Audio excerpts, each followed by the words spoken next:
17h43, le 19 décembre 1944, le sergent Guillaume Mackenzie du 395e régiment d'infanterie américain leva lentement les mains. À travers l'épaisse neige qui tombait sur les Ardennes, il fixait le soldat allemand devant lui. Un seul homme, un pistolet, derrière Mackenzie, se tenaient 92 autres soldats américains, entièrement armés de fusils M1 Garand, de mitraillettes Thompson, de grenades. Ils avaient des munitions, ils avaient le nombre. Ils avaient tous les avantages tactiques. Mais à cet instant précis, dans cette clairière silencieuse, le soldat allemand possédait quelque chose de plus puissant que la puissance de feu. Il avait une détermination absolue, inébranlable. Et dans les 47 prochaines minutes, le caporal Frédéric Weber allait accomplir l'impossible sur le plan psychologique et militaire. Capturer 93 ennemis armés, avec seulement 8 balles dans son Walter P38. L'offensive des Ardennes avait débuté le 16 décembre. Opération Garde sur le Rhin, la dernière offensive désespérée d'Hitler à l'ouest, 200 000 soldats allemands, 1400 chars d'assaut, 1900 pièces d'artillerie lancées contre des positions américaines surprises. L'objectif, percer jusqu'à la Meuse, conquérir Anvers, séparer les armées alliées. Un objectif impossible, avec des ressources insuffisantes, mais Hitler y insistait. 3 jours plus tard, les lignes américaines étaient percées, des unités dispersées, des soldats désorientés, perdus dans la forêt dense. L'offensive échouerait finalement, coûtant à l'Allemagne ses dernières réserves, accélérant la fin de la guerre. Mais, à cet instant précis, le 19 décembre, tout semblait encore possible. Les chars allemands avançaient, les troupes américaines se repliaient en désordre. Et dans une forêt, au sud d'Elsenborn, allait se dérouler l'une des rencontres les plus étranges de toute la guerre. Le 395e régiment avait reçu l'ordre de se replier vers le point de ralliement près d'Elsenborn, mais la section de Mackenzie s'était perdue. 93 hommes, épuisés, transis de froid, nerveux. Ils ne connaissaient pas ces forêts, les Allemands. Si, Frédéric Weber, 27 ans, chasseur alpin de la 3e division de parachutistes, avait grandi dans les Alpes bavaroises. Né à Garmisch-Partenkirchen le 12 mars 1917, il avait passé son enfance dans les montagnes. Son père, Jean Weber, avait été guide de montagne avant qu'un accident d'avalanche ne lui coûte la vie en 1935. Weber avait appris à lire les montagnes, à comprendre les signes du temps, à se déplacer sur des terrains où d'autres hommes se seraient perdus. Ses compétences, acquises dans les paisibles Alpes bavaroises, s'étaient révélées d'une valeur mortelle à la guerre. Il comprenait les forêts, il comprenait la neige, et il comprenait quelque chose d'encore plus important. Il comprenait la peur, car il l'avait connue. Chaque jour depuis 1940 avait appris à la contrôler, à l'utiliser, à la cacher derrière le masque du soldat parfait. Weber était à la guerre depuis 1940.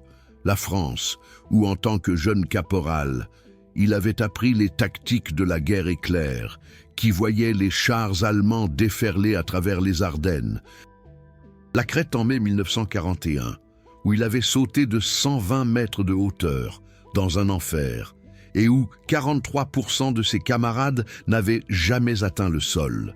Le front de l'Est, en 1942-1943, où il avait combattu à moins 40 degrés Celsius, où des hommes mouraient de gelures avant même d'avoir vu une balle. L'Italie, en 1943-1944, Monte Cassino, où la terre elle-même semblait brûler. Il avait vu des choses qui auraient brisé d'autres hommes. Il avait vu des amis mourir.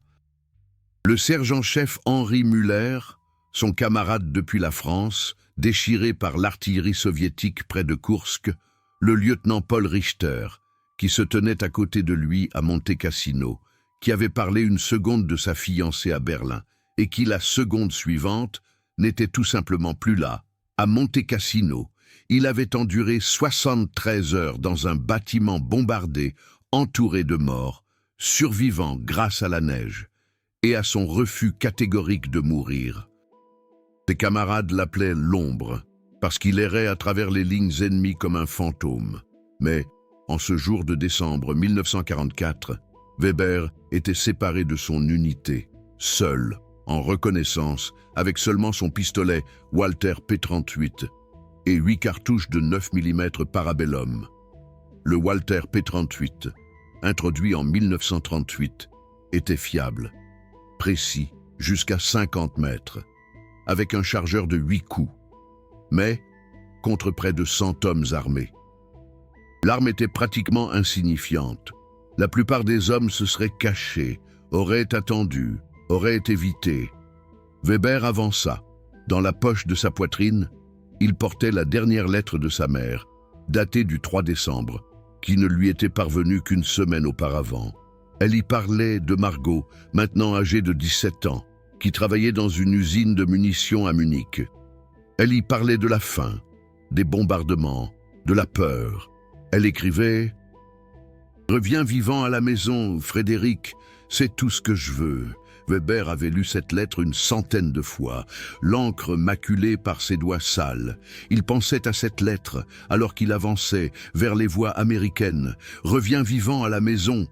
Il les entendit avant de les voir, de l'anglais américain, des voix nerveuses, le cliquetis du matériel. Weber rampa jusqu'à un rebord rocheux, observa à travers les pins. Son cœur se serra. Presque 100 hommes, entièrement armés. Et il avait 8 balles. La réalité mathématique était brutalement simple. Il pouvait tuer 8 hommes. Ensuite, les 85 autres le réduiraient en morceaux. Tout homme rationnel se serait replié. Mais Frédéric Weber avait appris à Monte Cassino. La guerre n'est pas rationnelle. La guerre est psychologique. Les Américains étaient perdus. Il le vit immédiatement. Il se déplaçait sans ordre, sans discipline. Mackenzie. Le sergent essayait de les organiser, mais Weber pouvait voir la panique. Ces hommes avaient entendu parler de l'offensive allemande. Ils avaient entendu des histoires de Malmedy, de GI capturés puis abattus. Vrai ou propagande, cela n'avait aucune importance. La peur n'a pas besoin de faits. La peur se nourrit de l'incertitude, et Weber allait utiliser cette peur comme une arme. Il attendit qu'ils fassent leur courte pause, des soldats en demi-cercle. Certains fumant, d'autres se frottant les pieds, Mackenzie étudiait une carte, le moment parfait. Weber se leva, sortit du bois, pistolet à la main, et prononça les 2 seuls mots dont il avait besoin, « End Hoche ». L'effet fut électrique. 93 têtes se tournèrent, 93 hommes se figèrent. Dans leurs yeux, Weber ne vit pas de résistance, il vit du choc, il vit de la confusion, il vit la question brûlante. Où sont les autres? Aucun homme ne se déplace seul avec une telle assurance. Aucun soldat isolé ne sort du bois avec un simple pistolet et n'ordonne à près de 100 hommes armés de se rendre, à moins qu'il ne soit l'avant-garde, à moins que, derrière lui, ne se cachent des dizaines d'autres. Weber laissa cette question en suspens.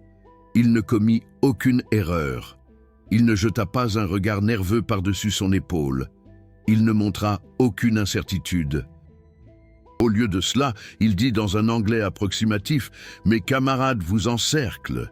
20 hommes, mitrailleuses. Panzerfaust. Vous avez 1 minute. Déposez vos armes ou nous ouvrons le feu. » Le mensonge était audacieux. Le mensonge était dangereux. Le mensonge était brillant. Car Frédéric Weber comprenait le principe fondamental de la psychologie militaire. Les gens croient ce qu'ils craignent. Guillaume Mackenzie regarda vers la forêt. Chaque ombre entre les arbres se transforma en un potentiel nid de MG-42.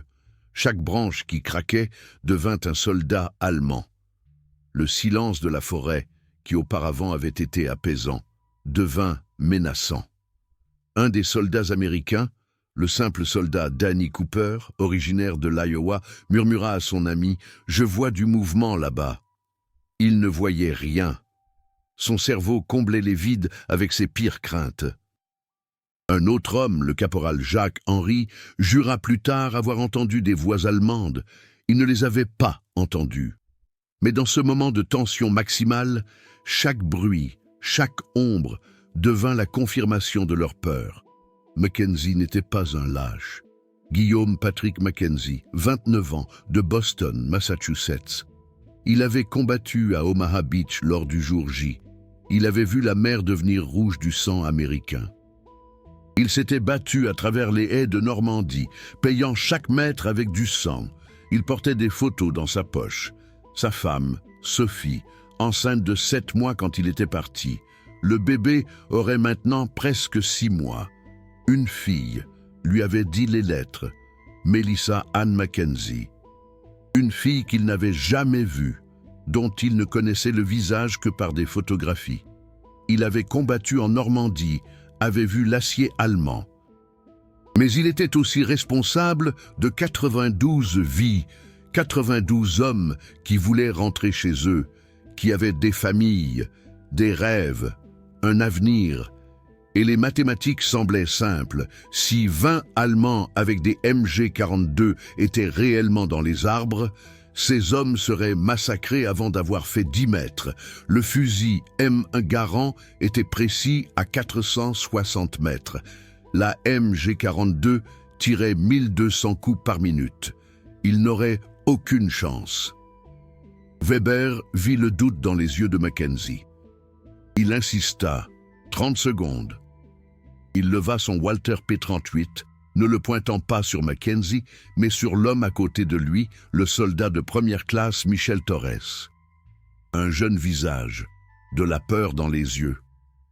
Weber n'avait pas l'intention de tirer, mais Torres ne le savait pas. Torres ne voyait que le canon d'un Walter P38 pointé sur sa poitrine, et le froid, le vide mortel dans les yeux du soldat allemand. « Nous nous rendons », dit Mackenzie. Les mots planèrent dans l'air glacial comme un jugement. Certains des hommes regardèrent leur sergent avec incrédulité. Quelques-uns firent mine de lever leurs armes. Mais Mackenzie répéta plus fort, « C'est un ordre.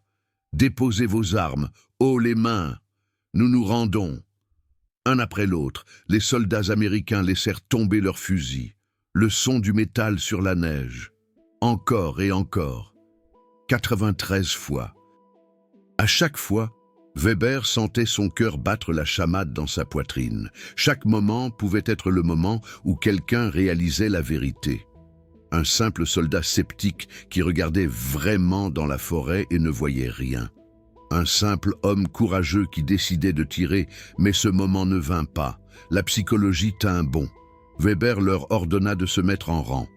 Il laissa Mackenzie traduire et transmettre les ordres en allemand, ce que le sergent fit d'une voix brisée.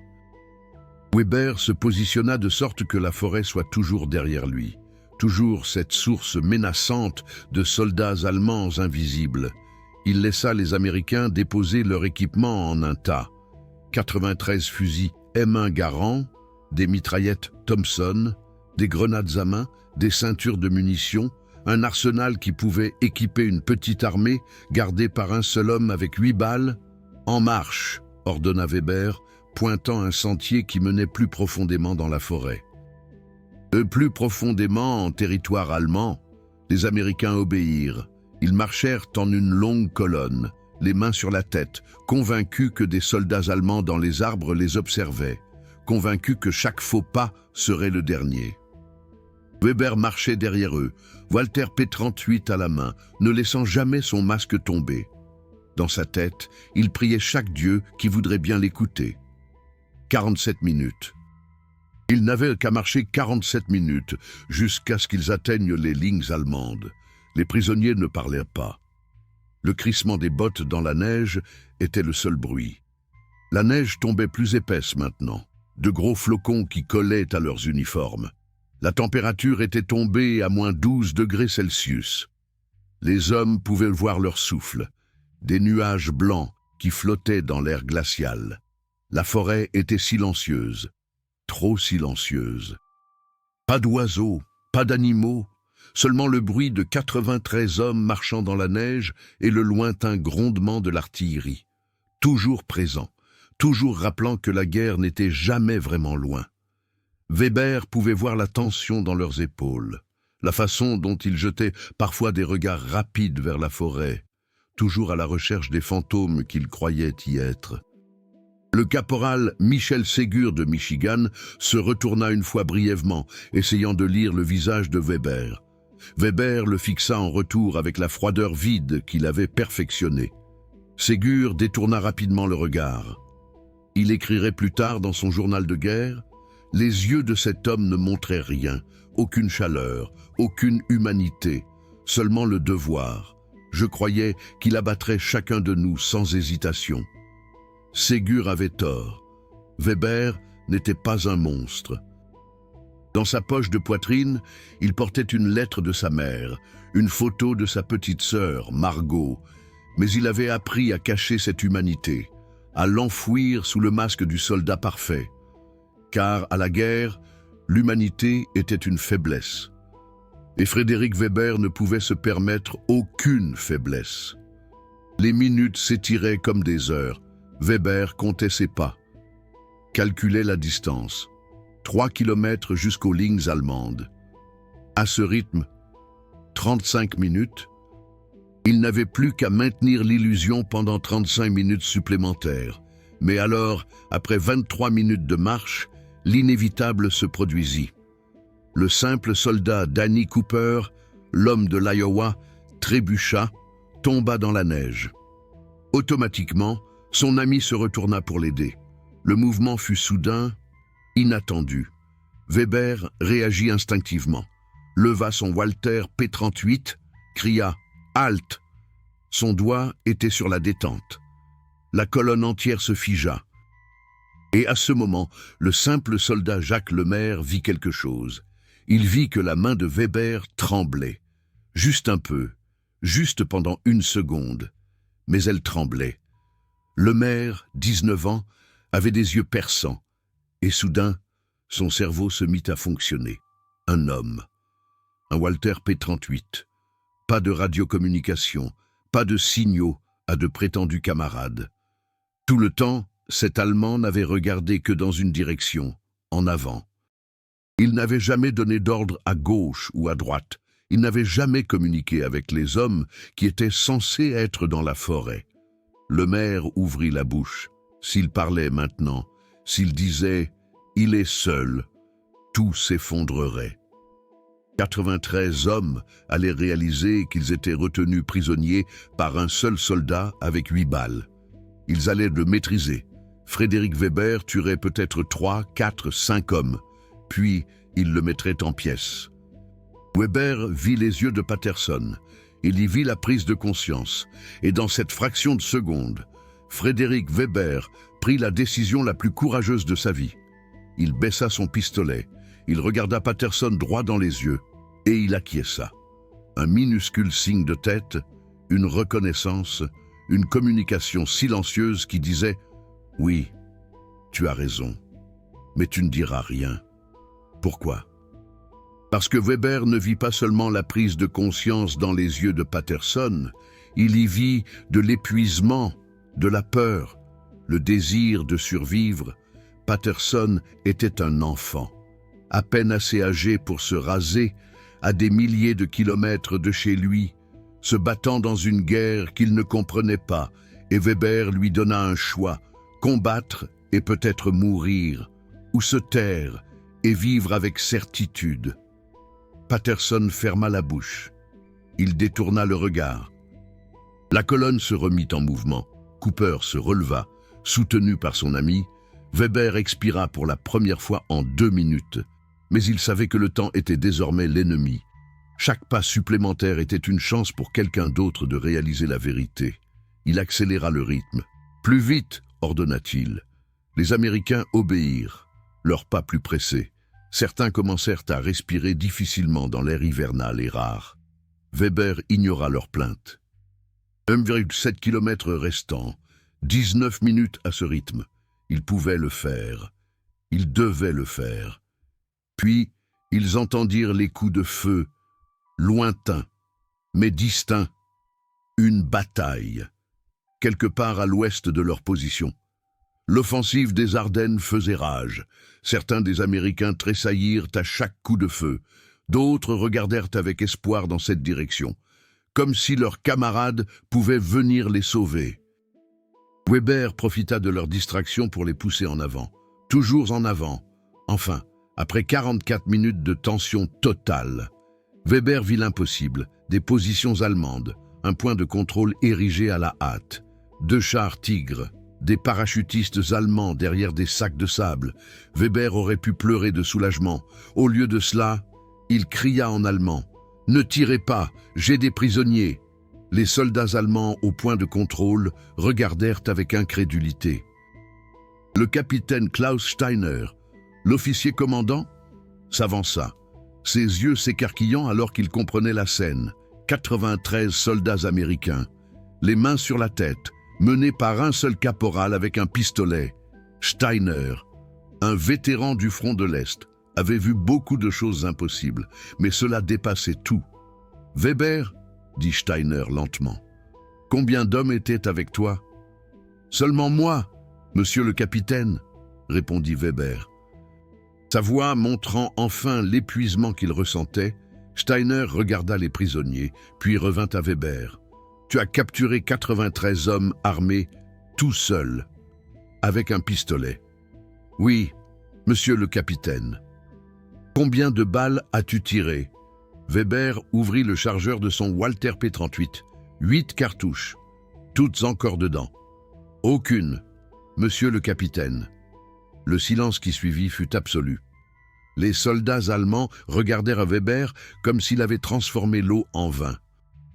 Les prisonniers américains, comprenant maintenant la vérité, étaient dans différents états de choc et d'incrédulité.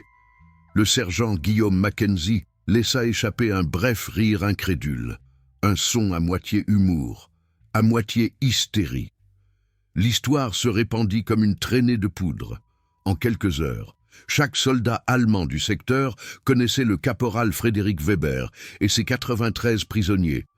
Le général-major Hasso von Manteuffel, commandant de la 5e armée de Panzers, ordonna à Weber de se présenter devant lui. Weber se tenait dans une tente de commandement glaciale, sale, épuisé, ne croyant toujours pas tout à fait ce qu'il avait fait. Von Manteuffel l'étudia longuement. « Caporal Weber, dit-il finalement, ce que tu as fait est soit la chose la plus courageuse, soit la plus stupide que j'ai vue dans cette guerre. Peut-être les deux. » Il fit une pause. La croix de chevalier. « Je ne peux pas te la donner pour une capture, aussi extraordinaire soit-elle, mais je peux te donner la croix de fer de première classe, et je peux personnellement m'assurer que ta famille en Bavière apprenne quels fils ils ont. » Weber salua. « Merci, monsieur le général, mais j'aimerais autre chose. » Von Manteuffel haussa un sourcil. « Quoi? Les prisonniers américains? » « Monsieur le général, je voudrais m'assurer qu'ils sont traités équitablement, conformément à la Convention de Genève. » Von Manteuffel sourit. « Pour la première fois depuis des jours, c'est déjà garanti, caporal. Nous sommes des soldats, pas des barbares. » Il regarda par l'entrée de la tente vers le camp de prisonniers où les Américains recevaient une soupe chaude. « De plus, après ce que tu leur as fait, je crois qu'ils ont assez souffert. » C'était une plaisanterie, mais elle portait une part de vérité. Les 93 hommes que Weber avait capturés vivraient le reste de leur vie avec cette histoire.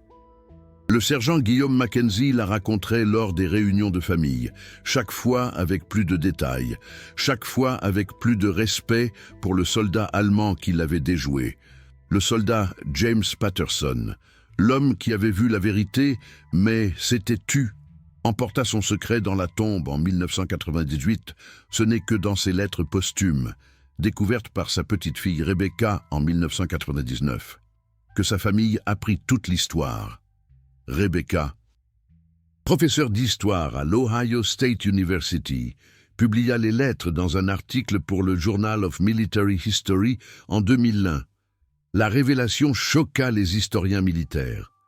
Voici enfin la réponse à une question qu'il se posait depuis des décennies. Comment Weber avait-il réussi? La réponse était terriblement simple. Il avait un allié parmi les prisonniers, pas un qui l'a aidé, mais un qui s'est tu quand il aurait pu parler. Patterson écrivit « Je vois encore son visage, chaque nuit depuis 54 ans. Pas le visage de Weber, bien que je le vois aussi. Non, je vois les visages de Danny Cooper, de Mackenzie, de tous les hommes qui ne savaient pas à quel point nous étions proches de la mort. J'avais le pouvoir de les sauver tous, ou de les tuer tous.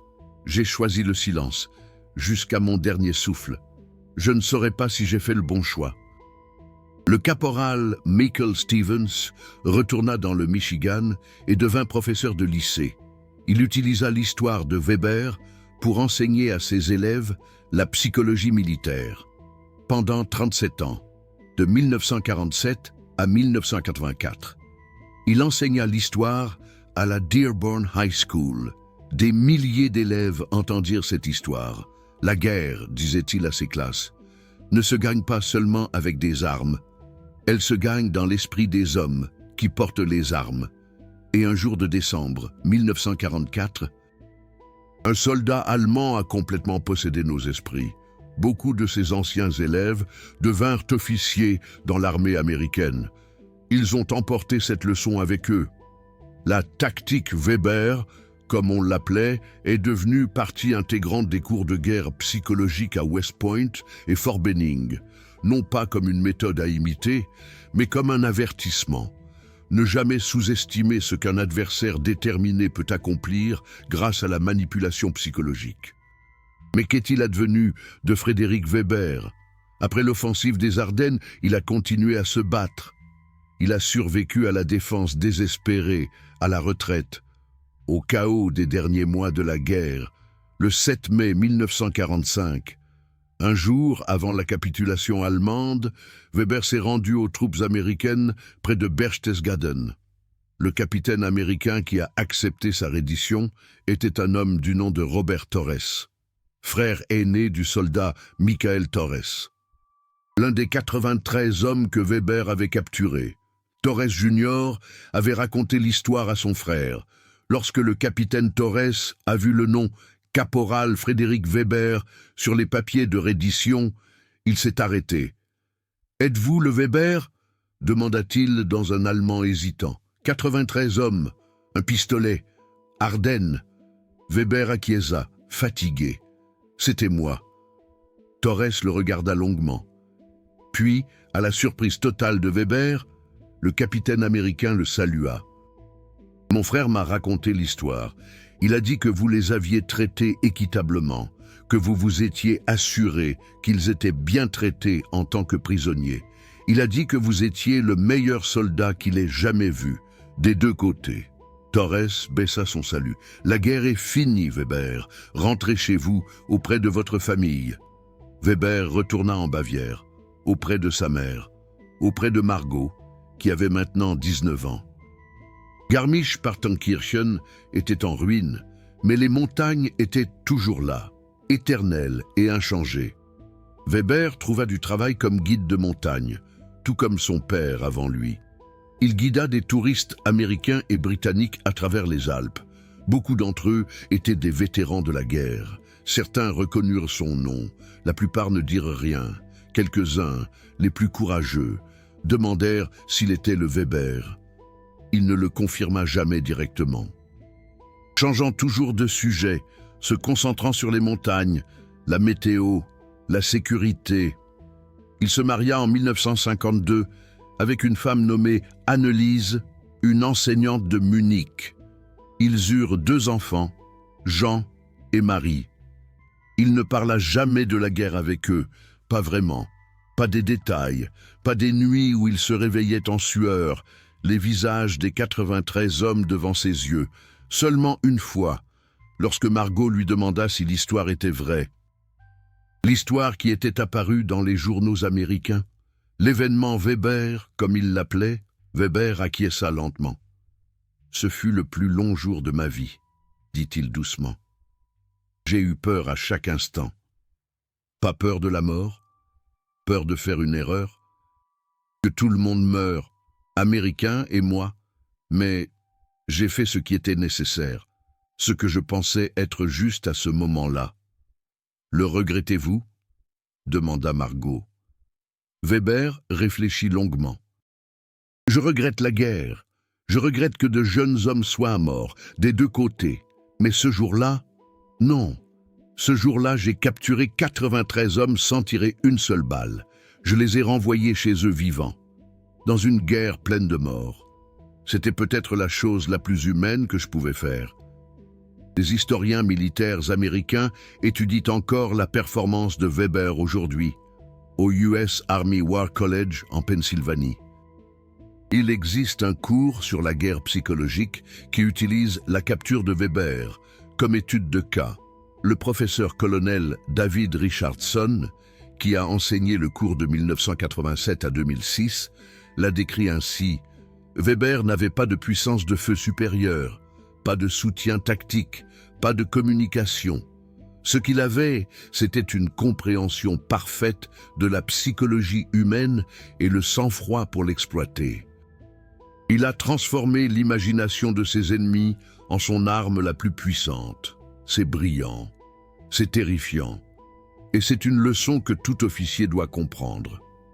La leçon est claire, la supériorité n'est pas seulement une question de chiffres ou de puissance de feu, c'est une question de détermination, de psychologie, de la volonté d'un homme projeté avec une telle intensité qu'elle déforme la réalité. Les unités spéciales modernes des Navy Seals au SAS étudient cette histoire, non pas pour la reproduire, car les circonstances étaient uniques, mais pour comprendre l'esprit humain est le champ de bataille le plus crucial. Mais peut-être que la véritable histoire n'est pas le courage de Weber. Peut-être que la véritable histoire est la décision du soldat James Patterson, ce jeune homme de 19 ans, originaire de l'Ohio, qui a vu la vérité et s'est tu. Patterson a vécu jusqu'en 1998, est devenu pharmacien à Cleveland, a épousé son amour de lycée, a eu 3 enfants. Dans ses lettres posthumes, il a écrit « J'aurais pu parler, j'aurais pu dire la vérité. Nous nous serions battus, certains d'entre nous seraient morts. Peut-être moi, peut-être Danny Cooper, peut-être Mackenzie. Au lieu de cela, je me suis tu. Et 93 hommes sont rentrés chez eux. Étais-je un lâche? Peut-être. Mais je suis un lâche qui a vécu, qui a eu une famille, qui a passé 76 ans sur cette terre. Et Weber, l'homme qui nous a capturés, avait aussi raison. Parfois, survivre est plus courageux que de se battre. C'est une vérité complexe, inconfortable. Mais la guerre n'est jamais simple. Et l'histoire de Frédéric Weber et des 93 prisonniers est une histoire qui nous oblige à poser des questions difficiles. Qu'est-ce que le courage? Est-ce la volonté de mourir? Ou est-ce la volonté de vivre, de prendre des décisions qui vous hanteront? De porter des fardeaux que personne d'autre ne peut comprendre? Cette histoire n'est pas enfouie dans des archives poussiéreuses. Elle vit, elle respire. Chaque année, les descendants des 93 prisonniers se réunissent dans l'Ohio pour des retrouvailles. Ils appellent cela la réunion Weber. Ils partagent des histoires que leurs grands-pères ont racontées, des lettres qu'ils ont trouvées, des journaux qu'ils ont conservés. Et chaque année, ils déposent une couronne avec 93 roses blanches et une rouge. La rose rouge est pour Frédéric Weber, l'homme qui a capturé leur grand-père et, ce faisant, a sauvé leur vie. Si cette histoire vous a ému, si vous pensez que de tels récits doivent être préservés, alors soutenez-moi avec les Super Thanks de YouTube, le cœur doré en bas. Les recherches pour cette histoire ont nécessité des semaines dans les archives militaires américaines et allemandes. Des entretiens avec des membres de la famille des deux côtés de l'Atlantique, la traduction de journaux de guerre et de rapports officiels. Chaque Super Thanks me permet de creuser plus profondément, de trouver plus d'histoires, de révéler plus de vérité. L'histoire ne meurt que lorsque nous cessons de la raconter. Frédéric Weber est mort en 2003 dans sa maison en Bavière. Il avait 86 ans. Lors de ses funérailles, une surprise est apparue.